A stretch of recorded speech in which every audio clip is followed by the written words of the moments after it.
نحمدہ ونصلی علی رسولہ الکریم، اما بعد فاعوذ باللہ من الشیطان الرجیم، بسم اللہ الرحمن الرحیم۔ السلام علیکم ورحمۃ اللہ وبرکاتہ۔ آج کل اگر دیکھا جائے تو ہر انسان ہی کسی نہ کسی پریشانی کا شکار ہے۔ کسی کی اولاد نہیں تو پریشان ہے، کسی کا کاروبار نہیں تو پریشان ہے۔ ایسا لگتا ہے کہ جیسے ہر کام میں کوئی نہ کوئی رکاوٹ ہے۔ عام طور پر کوئی پریشانی ہوتی ہے تو ہم بعض اوقات خود کو یا دوسروں کو ذمہ دار ٹھہرا کر مایوس ہو جاتے ہیں۔ مجھے یاد ہے کہ میں مدرسہ میں پڑھتی تھی تو میں نے کسی کتاب میں پڑھا تھا، مجھے حوالہ یاد نہیں، لکھا تھا کہ جو شخص تقویٰ اور پرہیزگاری چھوڑ دیتا ہے اس کے سارے کام مشکل اور دشوار ہو جاتے ہیں۔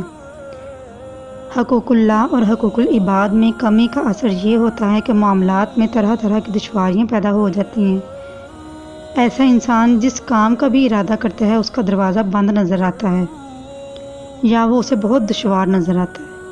اس کے برخلاف جو آدمی اللہ سے ڈرتا ہے اس کے تمام کام آسان ہو جاتے ہیں۔ قرآن پاک میں بھی آتا ہے کہ جو شخص اللہ سے ڈرتا ہے اللہ پاک اس کے ہر کام میں آسانی پیدا فرما دیتے ہیں، اس کو وہاں سے رزق دیتے ہیں جہاں سے اس کو گمان بھی نہ ہو، اور جو اللہ پر توکل کرے اللہ اس کے لیے کافی ہے۔ صرف اللہ کی ذات پر بھروسہ کریں، بے شک وہ آسانیاں پیدا کرنے والا ہے۔ جو لوگ پریشان ہیں، جن کا ذاتی گھر نہیں ہے، کرایہ کے مکان میں رہتے ہیں، ٹھیک ہے، کوئی نہ کوئی پریشانی ہر انسان کو ضرور ہے، لیکن آج جو وظیفہ میں آپ کو بتانے جا رہی ہوں وہ ان لوگوں کے لیے ہیں جو کرایہ کے گھر میں رہتے ہیں، جن کا اپنا ذاتی گھر نہیں ہے، ٹھیک ہے۔ بے شک ہر انسان کا بنیادی حق ہے اپنا گھر اور خواہش بھی۔ آج کے اس دور میں جو ہے وہ ہر انسان پریشان ہے کسی نہ کسی وجہ سے، کوئی گھر کی وجہ سے تو کوئی رشتوں کی وجہ سے، مطلب کوئی نہ کوئی پریشانی ضرور ہے۔ اللہ پاک سب کی مشکلات دور فرمائیں۔ سب سے پہلے تو میں یہی کہوں گی کہ آپ لوگ اپنا رزق جو ہے اس کو پاک کریں، مطلب یہ کہ جو بھی کمائیں آپ وہ حلال ہو، چاہے تھوڑا ہی ہو، اور بھروسہ رکھیں اللہ پاک کی ذات پر کہ وہ آپ کو بہت جلد اتنا دے گا کہ آپ راضی ہو جائیں گے انشاءاللہ۔ اس لیے دعا مانگا کریں، دعا مانگتے رہیں، مایوسی جو ہے وہ کفر ہے۔ باقی یہ کہ اپنے ذاتی گھر کے لیے آپ بالکل بھی پریشان نہ ہوں کہ پیسہ نہیں ہے، وسائل نہیں ہیں، پیسہ کہاں سے آئے گا، اتنے وسائل کہاں سے آئیں گے، کیسے بنے گا گھر، ٹھیک ہے۔ آپ اپنی ساری پریشانیاں جو ہیں وہ اللہ کے سپرد کر دیں، اللہ پہ چھوڑ دیں، اللہ وہاں سے وسائل پیدا کریں گے کہ آپ کی عقل دھنگ رہ جائے گی، آپ کی سوچ بھی نہیں ہوگی کہ اللہ پاک آپ کو کہاں سے نوازیں گے۔ باقی یہ کہ انسان کو چاہیے کہ وہ اپنی اوقات دیکھ کر نہیں بلکہ اللہ کی شان دیکھ کر اس سے مانگے، وہ تو ساری کائنات کا مالک ہے، بھلا اس کو کسی چیز کی کیا کمی، تو بس دل کھول کر مانگا کریں، بلا جھجک مانگا کریں۔ باقی جو ہے وہ میں آپ کو وظیفہ بتاتی ہوں اپنے ذاتی گھر کے لیے، ٹھیک ہے، اور یہ جو ہے یہ میرے اپنا سمجھ لیں کہ آزمائے ہوئے ایک طرح کے وظیفے ہیں، ٹھیک ہے۔ میں آپ کو 3 وظائف جو ہیں وہ بتاؤں گی، جس میں سے 2 وظائف جو ہیں وہ میں نے خود آزمائے ہیں، اللہ کا شکر الحمدللہ، اللہ پاک نے میری مراد پوری کی، مجھے اپنے مقصد میں کامیاب کیا۔ اور یہ تینوں وظائف جو ہے وہ میں آپ کو بریفلی بتاؤں گی، اس میں سے آپ کی چوائس ہے، جو آپ کا دل مانے، جو ٹائم کے حساب سے جو آپ ایزیلی کر سکتے ہوں وہ آپ کر لیں، ٹھیک ہے۔ سب سے پہلا وظیفہ جو میں آپ کو بتاؤں گی، جو میں نے خود بھی مطلب آزمایا ہے، جو میں نے خود کیا ہے، اور میں نے 2 بار کیا یہ وظیفہ۔ ایک جو ہے وہ اپنی امی کے گھر کے لیے کیا میں نے کہ اللہ پاک میری ماں کو گھر دے، اللہ کا شکر ہے کہ اللہ پاک نے میری ماں کو اپنا گھر دیا، ذاتی چھت دی سر چھپانے کے لیے۔ اور دوسرا جو ہے میں نے اپنے گھر کے لیے بھی آنیسٹلی آپ کو بتاؤں گی کہ میں نے اپنے گھر کے لیے بھی یہی وظیفہ کیا تھا، اور اللہ کا شکر الحمدللہ کہ اللہ پاک نے مجھے اس میں کامیابی دی۔ سب سے پہلے وظیفہ جو ہے وہ یہ ہے کہ وظیفہ نمبر 1 آپ کو اوپر پک جو ہے وہ نظر آ رہی ہوگی، میں نے لکھ دیا تاکہ آپ کو مشکل نہ ہو اور آسانی سے آپ وظیفہ اپنا کر سکیں، ٹھیک ہے۔ یہ سورۃ اعراف کی آیت نمبر 10 ہے، جس کو آپ نے روزانہ پڑھنا ہے 151 مرتبہ، 151، ٹھیک ہے۔ آپ نے روزانہ جو ہے یہ آیت 151 مرتبہ پڑھنی ہے، اول آخر 11 مرتبہ درود پاک، درود ابراہیمی، ٹھیک ہے۔ جب تک آپ کا مقصد پورا نہ ہو جائے. اس کو آپ جو ہیں وہ 3 ماہ بھی لگ سکتے ہیں، 6 ماہ بھی لگ سکتے ہیں، سال بھی. لیکن آپ یہ مت کہیے گا کہ اتنا ٹائم ہمیں تو 1 ماہ کے اندر اندر چاہیے یا ہمیں 2 ماہ کے اندر اندر چاہیے گھر. دیکھیں ہو سکتا ہے اللہ پاک آپ کو 1 ہفتے بعد بھی دے دیں، ٹھیک ہے، 15 دن کے بعد بھی دے دیں. جیسے دوسروں نے ٹائٹلز لگائے ہوتے ہیں کہ جی 7 دن میں آپ کا اپنا ذاتی گھر. میں اس طرح کا کوئی بھی جو ہے وہ آپ کو جو ہے وہ امید نہیں دلاؤں گی، کیونکہ اللہ پاک کی ذات نے آپ کو گھر دینا، میں نے نہیں دینا. اگر میں نے دینا ہوتا تو میں آپ کو اگلے دن ہی دے دیتی، ٹھیک ہے.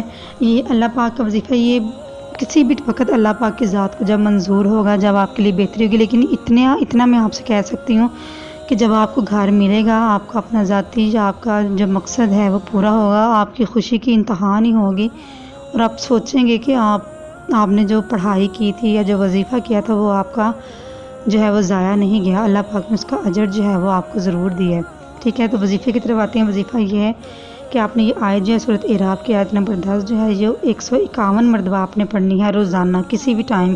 وقت کی کوئی پابندی نہیں ہے کہ ایک ٹائم فکس کر کے پڑھنا ہے، فجر کے بعد یا ظہر کے بعد یا عصر کے بعد، یہ نہیں ہے. جس ٹائم بھی آپ کو ٹائم ملے، جس وقت بھی وقت ملے آپ کو، آپ نے اس وقت پڑھ لینا، دن میں کسی بھی ٹائم یا 151 مرتبہ. اول آخر جو ہے وہ 11 مرتبہ درود ابراہیم میں جو ہے وہ پڑھنا ہے آپ نے، ٹھیک ہے. اور اللہ پر بھروسہ رکھ کر پڑھتے رہیے جب تک آپ اپنے مقصد میں کامیاب نہیں ہو جاتے، ٹھیک ہے. یہ وظیفہ نمبر 1 ہے. اور وظیفہ نمبر جو 2 ہے یہ ہے آپ نے رات کو سوتے وقت جو ہے یہ پڑھنا ہے، اس کو 313 مرتبہ. اول آخر یہ بھی جو ہے وہ 11 مرتبہ درود پاک، ٹھیک ہے. یا رب یا باسط یا رب العالمین، دوبارہ نوٹ کر لیں، یا رب یا باسط یا رب العالمین آپ کو لکھا ہوا بھی نظر آ رہا ہوگا. 313 مرتبہ آپ نے پڑھنا ہے رات کو سونے سے پہلے. اول آخر 11 مرتبہ درود پاک، ٹھیک ہے. یہ 2 وظائف ہو گئے. تیسرا وظیفہ جو ہے وہ آپ نے مغرب کی نماز کے بعد پڑھنا ہے. سورۃ ضحیٰ پڑھنی ہے آپ نے 41 مرتبہ 41 دن تک، ٹھیک ہے. جو عورتیں ہیں، جو لیڈیز ہیں، وہ اپنے ناغہ کے دن جو ہے وہ بعد میں پورے کر لیں. اور اس میں جو ہے وہ اپنے 100 مرتبہ جو ہے وہ درود پاک پڑھنا ہے، یعنی کہ وظیفہ شروع کرنا ہے. سورۃ ضحیٰ پڑھنے سے پہلے آپ نے 100 مرتبہ درود ابراہیمی پڑھنی ہے. اس کے بعد سورۃ ضحیٰ پڑھنی ہے آپ نے 41 مرتبہ، اور دوبارہ پھر لاسٹ میں آخر میں پھر آپ نے 100 مرتبہ درود ابراہیمی پڑھنی ہے، ٹھیک ہے. یہ بھی آپ کا وظیفہ ہو گیا. یہ 3 وظائف ہو گئے ہیں. اب آپ کی چوائس ہے کہ آپ کون سا کرتی ہیں، جس پہ آپ کا دل مانے، جو آپ کو ایزی لگے، جو آپ آسانی کے ساتھ پڑھ سکیں. لیکن پھر میں آپ کو دوبارہ پھر یہی کہوں گی کہ نماز کی پابندی جو ہے وہ آپ نے لازمی کرنی ہے، کیونکہ نماز جو ہے وہ فرض ہے، اور فرض پورے کیے بغیر آپ وظائف کرتی رہیں گی، نمازوں کو چھوڑ دیں گی اور وظائف کی طرف آ جائیں گی، تو یہ جو ہے وہ وظائف جو ہیں وہ پھر اثر نہیں کرتے وہ، ٹھیک ہے. پہلے فرض نماز جو فرض ہیں وہ پہلے ضرور پورے کریں. اس کے بعد جو ہے وہ آپ جو بھی وظیفہ کریں گے انشاءاللہ آپ کو کامیابی ملے گی اس میں انشاءاللہ. نا امیدی جو ہے وہ بالکل نہیں کرنی ہے آپ نے، مایوسی کفر ہے، پہلے بھی بتایا میں نے آپ کو. باقی اللہ پر پورا بھروسہ رکھ کر آپ لوگ پڑھائی جائے جو ہے وہ بالکل نہیں ہوگی آپ کی.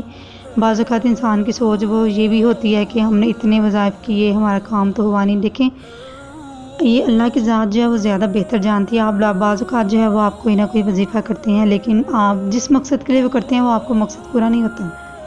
لیکن یہ بھی جو ہے وہ پکا ہے، میرا یقین ہے. اللہ پاک جو ہے وہ فرماتے ہیں کہ کوئی بھی ہو سکتا ہے اس وظیفے کی بدولت آپ پہ جو مصیبت کوئی آنی تھی یا آپ پر کوئی مشکل آنی تھی وہ ٹل گئی ہو. خدا نہ خواستہ آپ بیمار ہونے والے ہوں، یا خدا نہ خواستہ آپ کا کوئی ایکسیڈنٹ ہونا ہوتا ہوگا، یا کچھ بھی کوئی بھی مشکل آنی ہوتی ہوگی، کوئی بلا جو ہے وہ ٹل جاتی ہے.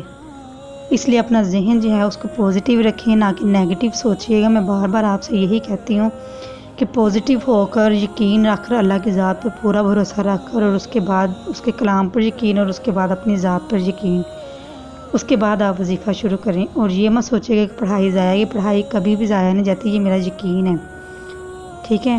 باقی اللہ کی ذات پر بھروسہ رکھیں، اور آپ جس مقصد کے لیے بھی انشاءاللہ وظیفہ کریں گے وہ ضرور آپ کو اس میں کامیابی ہوگی. میری دعائیں آپ کے ساتھ ہیں، مجھے بھی اپنی دعاؤں میں یاد رکھیے گا. اور میرے چینل کو جو ہے وہ اس کو سبسکرائب کر دیجیے گا پلیز. اور جو بھی ویڈیوز ہیں ان کو صدقہ جاریہ سمجھ کر آگے بھی جو ہے وہ شیئر کیجیے، اور میری ویڈیوز جو ہیں ان کو لائک کیجیے. شکریہ.